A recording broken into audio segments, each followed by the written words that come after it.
budu chtít taky náhradu za prakticky zničený život, pověst, za špínění, za nekalé špínění a manipulování. Kamarádi a přátelé, oni si myslí, že to neudělám, že o tom jenom mluvím. Ale čekali jsme, máme nazbíráno plno, i dnes, z ČTčka, ze 168, všude máme všechno uložené a já po vás půjdu a budu vás žalovat, to vám říkám na vědomí a já věřím, že se to k vám dostane. Já jsem to nedal k vodě, já jsem na to nezapomněl, kamarádi a přátelé.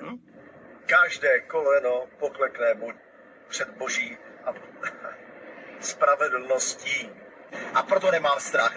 Netík není nějaký namyšlený herec, který si dělá dobře na svém egu, jak říkal pan Šarapatka. Ne, to tím není.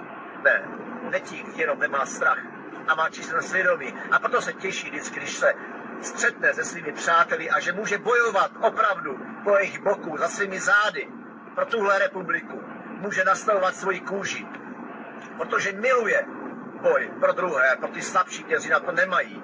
Ano, je rád vzorem. Protože po jeho boku taky zase stojí ten nejvyšší. A je to Bůh, kamarádi a přátelé. Ano, proto mám radost.